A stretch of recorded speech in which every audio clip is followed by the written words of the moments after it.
아, 안녕하세요. 오늘은 성경전서 연구 구약의 37번째 책, 학계 선지자를 통한 기별, 지난주에 이어서 두 번째 시간 같이 함께 말씀을 살펴보도록 하겠습니다. 지난주에 이제 서론 부분을 배경과 또 서론 부분을 저희가 살펴봤는데요. 오늘은 이제 주제와 그 뒷부분을 좀 기별들을 살펴보도록 하겠습니다. 그 학생 주제는 서로 구성하고 있는 네 가지의 기별들은 떨어진 백성들의 사기를 높여서 하나님의 큰 일을 행할 뜻을 갖도록 그들을 고취시키고자 계획되었습니다. 그래서 하나님께서 임재하시는 과시적 장소인 동시에 또 백성들로 하여금 언약에 충실하게 하고 또 율법에 순종하도록 붙들어주는데 필요한 강력한 유대가 되는 성전이 얼마나 중요한가를 깨닫고 있었습니다. 성전은 하나님께서 우리와 함께 거하시고자 이렇게 계획하신 성전이죠. 장소죠. 그래서 성전은 어때요? 성전 속에 어, 그 구원의 방법들, 그 모든 것이 성전의 내용 가운데 다 들어 있습니다. 그래서 학계는 귀향한 백성들을 격려하여서 성전 재건에 전력을 다 기울이도록 하였습니다. 주제는 이제 성전 재건, 그러니까 성전 건축할 때는 대체로 이 학개서의 말씀을 많이 인용을 합니다. 이제 개요를 살펴보면요, 학개서는 무관심에 대한 책망이에요. 성전이 황폐하였거늘 너희가 이렇게 큰 집에 거하는 것이 옳으냐라고 묻는 거죠. 큰 집이 뭐예요? 그 당시 이제 흙으로 집을 졌는데 그 흙을 이렇게 나무로 이렇게 저기 쌓는 거래요. 그러니까 오늘날로 말하면은 대리석 벽돌로 진 다음에 대리석으로 이렇게 하잖아요. 그거하고 똑같은 그 당시에 아주 좋은 집을 이렇게 풍족한 집이라고 얘기했는데 성전은 황폐해졌는데 이제 성전을 짓는데 자꾸 방해를 받으니까 그들이 성전 짓는 건 포기하고 어떻게 했어요? 그냥 자기 집을 짓는데 더 열성적이었던 것입니다. 그래서 그 하나님의 전에 대한 그 무관심을 책망하였고 또 가뭄의 원인을 또 얘기하는데 1장 9절에 보면은 네 집은 쓰되 너희는 각각 자기 집을 짓기 위해 아니구나. 여기 그 가뭄의 원인을 뭐로 얘기를 했냐면은 집이 한국인데 그들은 다 각각 자기의 집을 짓기 위해서 이렇게 최선을 다한 그런 것 때문에 이렇게 가뭄이 임했다는 것을 얘기하고 있습니다. 그리고 기별에 대한 백성들의 반응을 1장 12절로 15절에서 얘기를 하는데 그 이제 학교 선지자가 얘기한 것을 듣고서 어떻게요? 백성들이 다 여호와를 경외하였다라고 얘기를 합니다. 그래서 여호와께서 백성들의 마음을 감동시키셔 갖고서 그들이 와서 만군의 여호와 그들의 하나님의 전 공사를 하였다라고 그렇게 얘기하고 있습니다. 그래서 그 하나님이 전에 형편인 것에 대한 책망을 얘기했을 때 백성들이 다시 그 반응하여서 하나님께 나온 것을 볼 수 있습니다. 자, 그리고 학교 두 번째 기별은요. 이 성전을 생각하고 슬퍼하는 자들이 위로를 받음. 어, 어렸을 때 그 솔로몬이 지은 성전을 보았던 사람들. 그러니까 솔로몬이 지은 성전은 그 아카시아 씨띵나무로 이렇게 다 지은 다음에 거기다가 금칠을 했거든요. 그러니까 멀리서 보면 어때요? 빛이 이렇게 반사되어서 아주 완전 짝 그냥 금빛 찬란한 그런 성전이었어요. 그러니까 그 성전을 본 사람들이 이 초라하죠.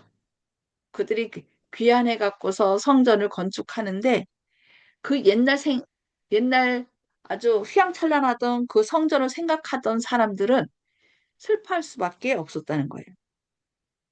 그런데 예수님께서 이제 여기 뭘 얘기하면은 성전의 영광이 이전 성전의 영광을 능가할 것이라고 여기 2장 9절에 이 성전의 나중 영광이 이전 영광보다 크리라. 만군의 여호와의 말이니라. 이렇게 얘기하는 것을 볼 수 있습니다. 그리고 세 번째 기별은 이제 2장 10절로부터 19절인데요. 종교적 형식주의는 충분하지 못하다. 우리가 뭐 형식적으로 신앙하는 경우 있죠. 근데 그런 형식적인 종교는 하나님의 마음을 기쁘게 못하겠죠. 그래서 여기 하나님의 축복을 받기 위하여 백성들은 뭘 해야 된다고요? 순종해야 될 것을 우리에게 말씀하고 있습니다. 그리고 네 번째 기별은 2장 20절로부터 23절인데요. 하나님을 대적하는 나라들의 멸망에 대해서 대적하는 어떻게 해요? 결국 여기 종자가 아직도 창고에 있느냐? 포도나무, 무화과나무, 석류나무, 감람나무의 열매가 맺지 못하였느니라. 이런 식으로 얘기를 하면서 그 하나님을 대적한 나라들의 멸망에 대해서 얘기하면서 수령에 대한 개인적인 약속을 하는데 2장 23절에서 그날에 내가 너를 세우고 너를 인장으로 삼으리니 이는 내가 너를 택하였음이니라 고 이렇게 말씀을 주시는 걸 볼 수 있습니다. 자, 그러면은 오늘 이제 학계서에 나오는 기별이 무엇인지 이제 살펴볼 텐데요. 어, 결국 포로 잡혀갔던 이스라엘 백성들이 귀환을 하면서 그러니까 고레스 왕의 귀환령이죠. 고레스 왕의 귀환령에 의하여 예루살렘 돌아와서 성전을 건축하는 이렇게 일이 있었는데 여기 예루살렘 중건령은 있었습니다. 1차, 2차, 3차. 1차는 보리스 대왕이 내린 BC 538년에 내린 칙령이에요. 이때는 스판살이 이제 총독이었고 이때는 어떻게 했냐면 성전 기공식만 하고 사마리아인들의 반대로 중단되었다고 에스라 5장 16절에서 말합니다. 그리고 2차 중건령이 다시 내렸는데 BC 520년 다리오 왕 제2년에 이거는 에스라 6장 7절로 12절에 나와요. 이때 등장하는 이제 선지자가 학계 선지자예요. 학계하고 스가랴. 그다음에 이 당시에 어, 총독은 스룹바벨이었고요. 스바살의 아마 그 조카뻘로 이렇게 얘기를 하고 여우수아가 대제사장 여우수아가 그리고 3차 중건령이 그러니까 6차 중건령 때는 성전만 준공식을 해요. 그런데 3차 중건령 BC 457년 아닥사스다 왕 통치 제7년에 이 아닥사스다 왕 때 3차 중건령이 내리는데 이 3차 중건령 때는 그 성전만이 아니라 예루살렘 성 전체가 회복되면서 자치권이 회복되고 그래서 종교와 또 뭐 이런 경제와 이 모든 것들이 이제 그 회복된 걸 볼 수 있습니다. 그래서 저희는 그 다니엘서에 나오는 예루살렘 중건령이 날 때부터 그것을 1차, 2차도 있지만 이제 1차, 2차 때는 그것이 반대로 중단되고 2차 때는 성전만 회복됐기 때문에 저희의 기산점은 BC 457년으로 잡습니다. 이때 예루살렘의 모든 것이 자치권까지 회복됐기 때문에 그 BC 457년을 기산점으로 잡는 것을 기억하시기 바랍니다. 그리고 이제 이 에스라가 이랬고요. 느헤미야 때가 있는데 느헤미야는 BC 444년 더 후에 있었던 이름을 기억하시기 바랍니다. 자, 그러면은 1차 중건령 저기 BC 538년 고레스 칙령이 나는데 여기 에스라 1장 1절 3절에 바사왕 고레스 원년에 이렇게 조서도 내려 이제 파란색 글씨를 보면은 뭐라고 했냐면은 나에게 명령하사 유대 예루살렘의 성전을 건축하라 하셨나니 이스라엘의 하나님은 참 신이시라 너희 중에 그의 백성 된 자는 다 유다 예루살렘으로 올라가서 이스라엘의 하나님 여호와의 성전을 건축하라 그는 예루살렘에 계신 하나님이시라 이게 누가 내린 거예요? 고레스 대왕이 잡혀간 이스라엘 백성들에게 얘기를 해요. 그래서 너희 중에 누구든지 예루살렘으로 올라가길 원하는 사람은 다 가라. 가서 여호와의 성전을 건축하라라고 이렇게 명령이 내린 것입니다. 그런데 안타깝게도 이 명령은 사마리아인들의 방해로 중지됐어요. 왜냐면은 이제 그 예루살렘에는 다 귀족들은 다 잡혀가고 거기에는 가난하고 못 배우고 막 어디 아프고 그런 사람들만 있었는데 이제 이 사마리아 사람들이 와갖고서 이제 여기가 내 땅이니 하고서 이제 와서 살았는데 어떻게 됐어요? 70년 만에 이 외국으로 포로로 잡혀갔던 사람들이 와갖고서 성전을 건축한다는 거예요. 그래서 이 사마리아 사람들이 우리도 같이 하겠다 그렇게 얘기를 했어요. 그러니까 잘라서 말해요. 우리 하나님 성전을 건축하는데 너희는 우리와 상관이 없다. 그래서 바사왕 고레스가 우리에게 명령하신 대로 우리가 이스라엘의 하나님 여호와를 위하여 홀로 건축하리라 이랬어요. 그러자 어떻게 됐을까요? 자기 같이 하나님의 성전을 건축하려고 이 사마리아 사람들이 그랬는데 너희는 안 돼. 우리만 혼자 할 거야.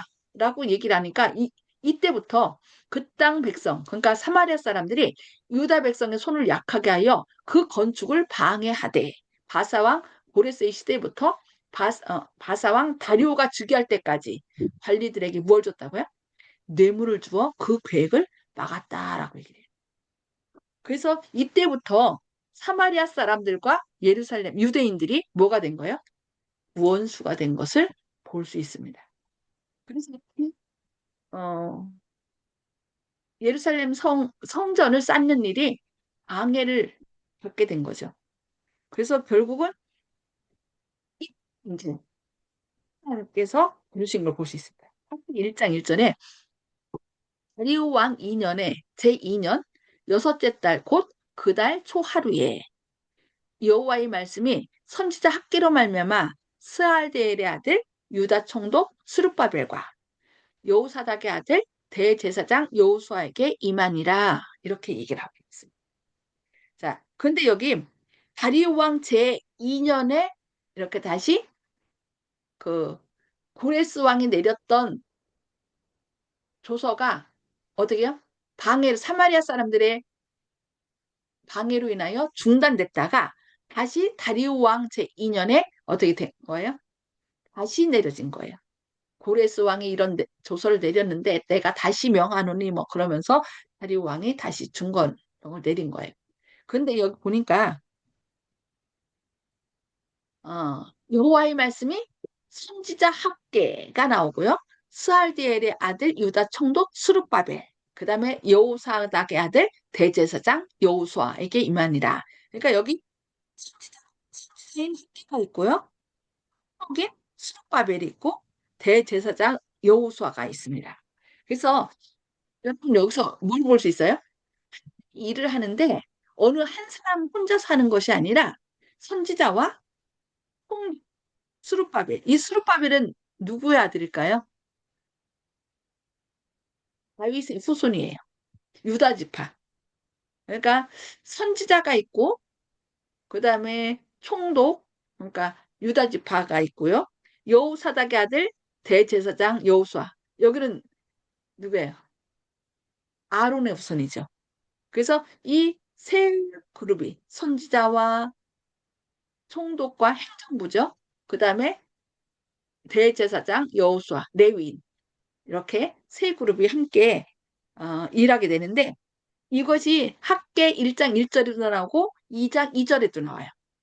그리고 이것을 우리는 어디서 볼 수 있냐면 성경 출애굽기 17장 아말렉하고 싸울 때 이제 아론과 훌과 모세, 아론과 훌이 또 모세의 손을 붙들어 올려 사건이 나오는데 여기서도 아론은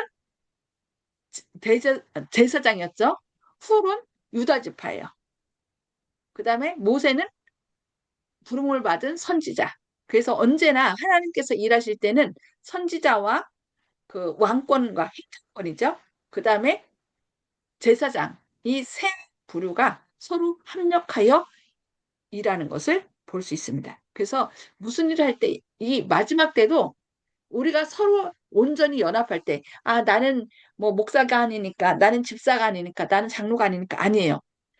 이 일은 이렇게 목회자와 또 장로 집사님과 일반 평신도가 함께 뜻을 합하여 일할 때, 서로 회개하고 한마음 한뜻 될 때, 뭐가 주어진다 그랬어요? 성령을 부어주시고, 이 성령은 오순절날 내렸던 이른비 성령보다 더 늦은비 성령이 임해서 정말 끝까지 복음을 쭉 전하는데 우리를 사용하실 것이라는 것을 우리는 기억해야 되겠습니다.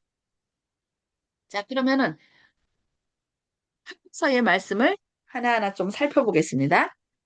이 백성이 학개서 1장 2절에 보니까 이 백성이 말하기를 여호와의 전을 건축할 시기가 이르지 아니하였다. 왜 그랬어요? 자꾸 그 사람들이 방해를 해서 계속 중단되니까 이제는 포기하는 거예요. 이 백성이 말하기를 아 여호와의 전 건축할 시기 아직 이르지 않았어. 그렇게 얘기를 한 겁니다. 그러자 하나님께서 뭐라고 했을까요?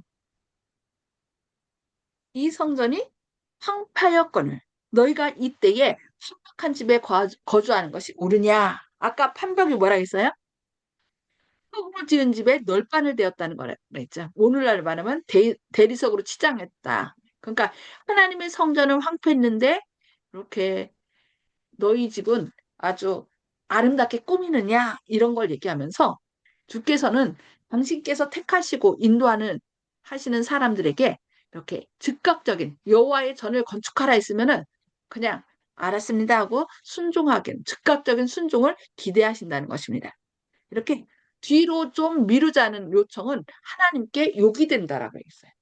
아직 때가 안 됐어. 왜 이렇게 막 서둘러 천천히 천천히 뭐 이런 것은 하나님께서 원하지 않는다는 것을 우리가 기억해야 되겠습니다. 그리고 두 번째는 그들이 이제 처음에 이렇게 미적거리고 아직 때가 안 됐다라고 했지만은 이제 하나님께서 이렇게 학계 선자를 통하여 기별을 주셨을 때 학개서 1장 12절 13절 보면은 그들이 주의 말씀을 준행하겠다는 결단을 내리자마자 생망의 기별은 어떻게 해요? 격려의 말씀으로 바뀌었다는 거예요. 1장 12절 13절 보니까 스알디엘의 아들 스룹바벨과 여호사닥의 아들 대제사장 여호수아와 남은 모든 백성이 그들의 하나님 여호와의 목소리와 선지자 학개의 말을 들었으니 이는 그들의 하나님 여호와께서 그를 보내셨습니다. 백성이 다 여호와를 경외하매 이때에 13절 여호와의 사자 학개가 여호와의 위임을 받아 백성에게 말하 이르되 여호와가 말하노라 내가 너희와 함께 하노라 이렇게 얘기해요. 아, 여기 요 밑에 성경절 하는데 뭐 했다고요? 그들이 경외하고 하나님 말씀에 경청하자 그들이 어떻게 했냐면은 내가 여호와께서 즉시 내가 너희와 함께 하노라. 우리가 하나님 말씀에 준행하겠다고 하자마자 하나님께서는 언제나 우리를 책망하시다가도 내가 너와 함께 해서 너로 승리하게 하고 너로 그 일을 하게 하겠다라는 어떤 약속을 주시고 그 일을 실행하신다는 것을 우리는 기억해야 되겠습니다. 자, 그래서 1897년 원고 116쪽에서는 이런 말씀이 있습니다.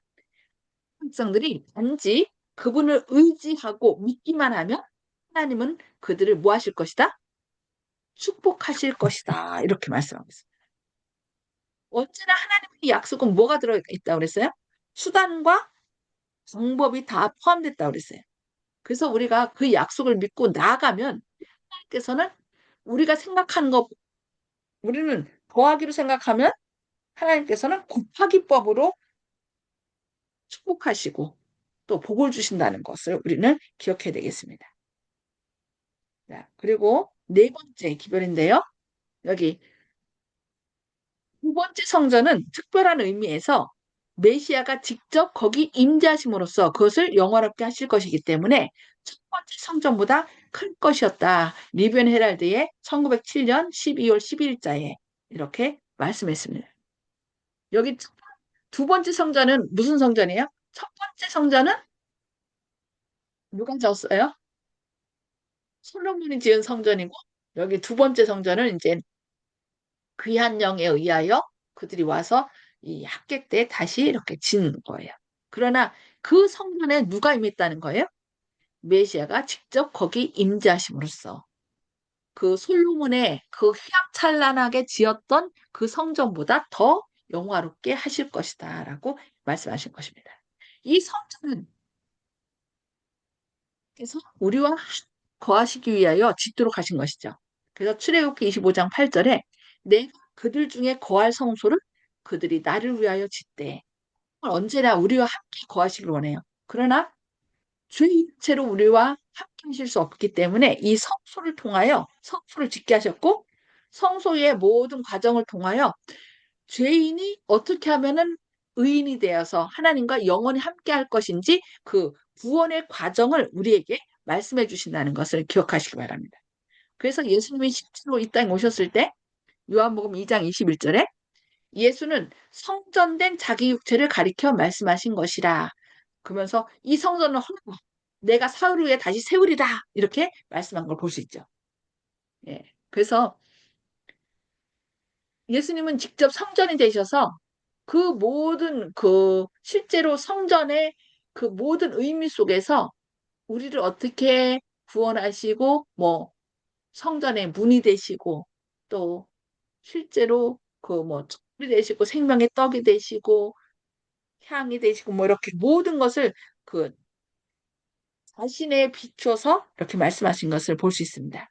그리고 마지막에는 이제 사도 바울은 뭘 얘기하냐면은 너희는 너희가 하나님의 성전인 것과 하나님의 성령이 너희 안에 계시는 것을 알지 못하느냐. 그러니까 처음에는 어떤 장소를 택하셔서 그걸 성소라고 했고 그 다음에 예수님께서 직접 자신이 성전됐다라고 얘기하시면서 십자가에 달려 돌아가심으로 우리를 위하여 이렇게 완전히 다 주신 것을 얘기합니다. 그런 다음에는 예수님께서 하늘로 승천하신 다음에는 우리에게 뭐라 하면 너희가 하나님의 하나님의 성령이 거하는 전이다라고 얘기를 하는 거예요. 그래서 로 저기 요한복음 14장 1절로 3절에 뭐가 있어요? 너희는 마음에 근심하지 말라. 하나님을 믿으니 또 나를 믿으라. 내 아버지 배 거할 곳이 많도다.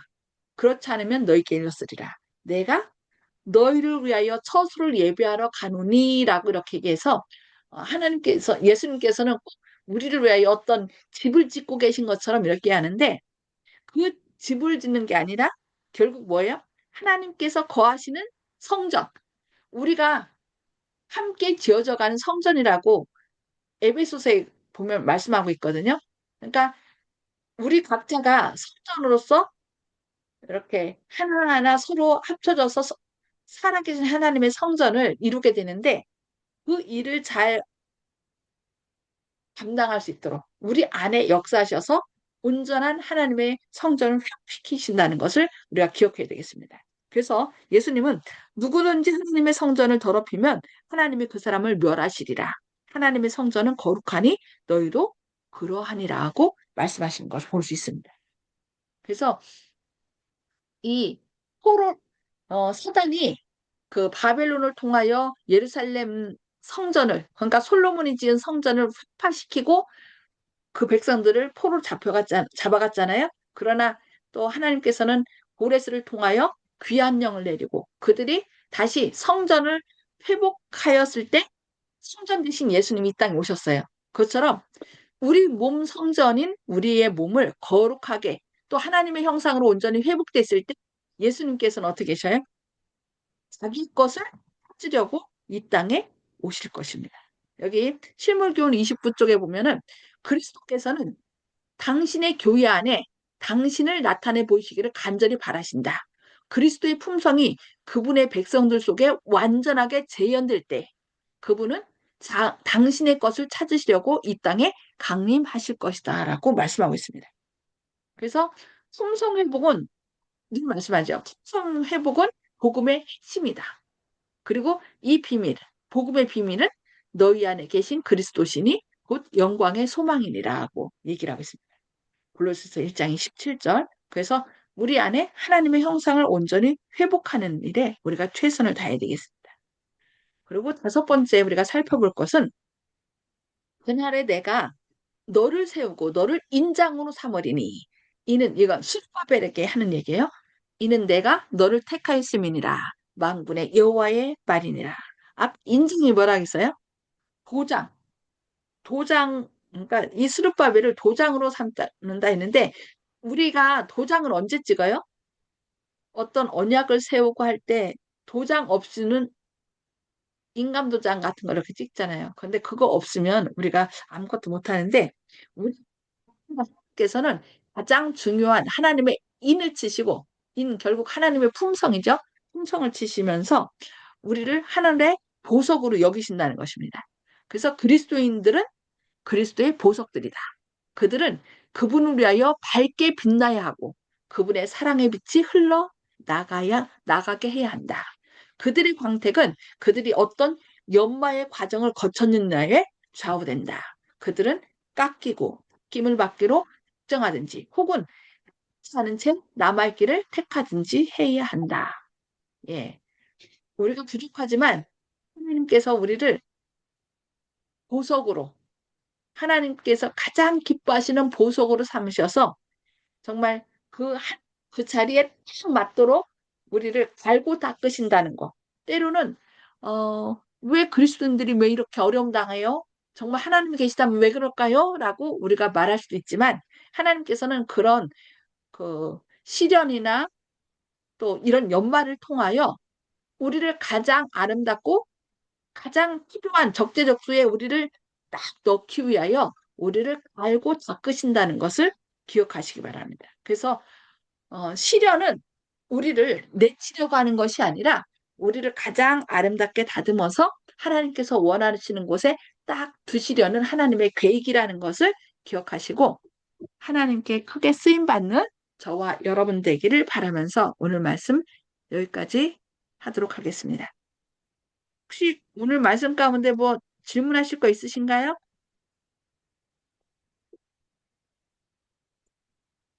없으시면 기도하고 마치도록 하겠습니다. 기도하시겠습니다. 하늘에 계셔서 저희를 사랑하신 아버지, 오늘 학계 선지자를 통하여 주님의 전을 새롭게 건축할 것을 교훈하시고 우리를 그 성전에 가장 아름다운 보석들로 삼아주신다는 귀한 약속을 주시니 감사합니다. 주님, 정말 주님께서 오실 때가 점점 가까워지고 또 우리 안에 거하시는 주님의 은혜로 우리의 품성이 주님의 아름다운 품성으로 회복될 때 주님께서는 우리를 데리러 오신다고 말씀하셨습니다. 주님, 그 주님의 뜻이 빨리 저희를 통하여 이루어질 수 있도록 저희가 날마다 주님 안에서 아름답게 단장되게 하시고 그리하여 주님의 영광을 드러내어 많은 우리 주변의 사람들이 저희를 통하여 주님의 사랑을 발견하고 함께 구원받는 놀라운 구원의 역사가 일어나게 하여 주옵소서. 주님의 크신 사랑이 늘 저희와 함께 하시고 저희로 인하여 주님의 재림을 촉진케 하여 주옵기를 바라오며 예수님의 이름으로 간절히 기도합니다. 아멘. 네, 감사합니다. 주님의 크신 사랑과 은혜가 함께 하시기를 기도합니다. 행복한 저녁 되시기 바랍니다.